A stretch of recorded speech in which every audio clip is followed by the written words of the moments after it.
गारियाव लाखिनानै बुजायहर बरिया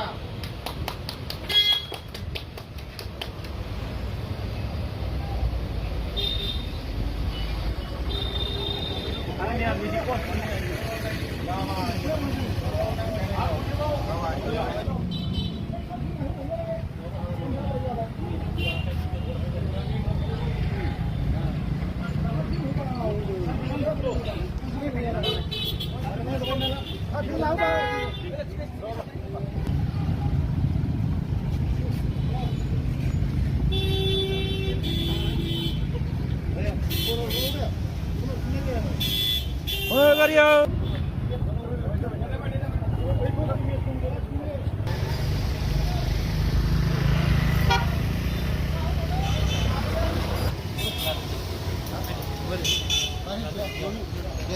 रन्जित कुमार दासआ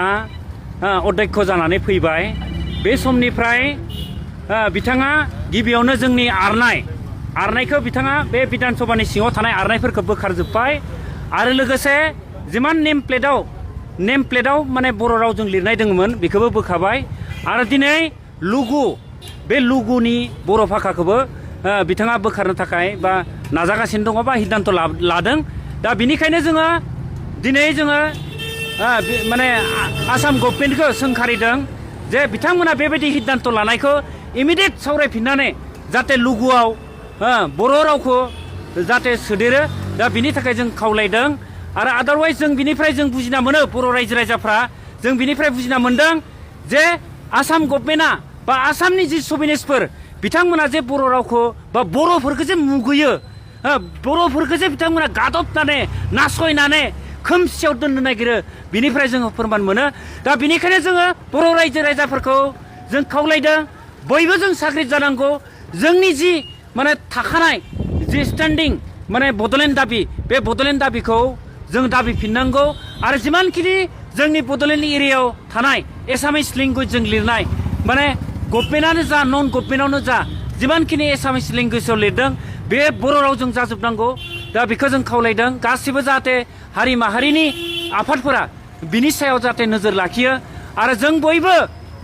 मोनफ्रोम गुबुन गुबुन प्लेटफर्माव थादोंब्लाबो गुबुन गुबुन हानजायाव थादोंब्लाबो बयबो मोनसेल' आवाज जानांगौ जोंनिया मा जोंनो सेपारेट स्टेट नांगौ उइ वान बड'लेण्ड डिभाइड आसाम 50-50खौ जोङो रिभाइभ खालामफिननांगौ होननानै आङो बे बुनसुनिफ्राय जोङो गुरै खावलायो। दिनै अहाय मा हाबाफारि लादों नोंथांमोना? दिनै जोङो मैयानि जि निउस पर्टेलफोराव ओंखारनाय जे लुगुखौ बोखारनाय बे निउसखौ नुनानै जोंबो सानखांदों जोंनि रावखौ जोंनि माने रावखौ जुदि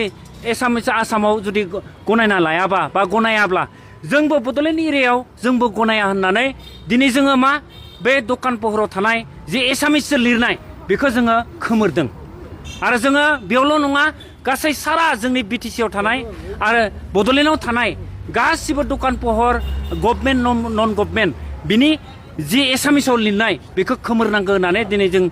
इन्सट्राक्सन हरनाय जादों। आलादा बड'लेण्ड रायजोनि थाखाय नोंथांमोना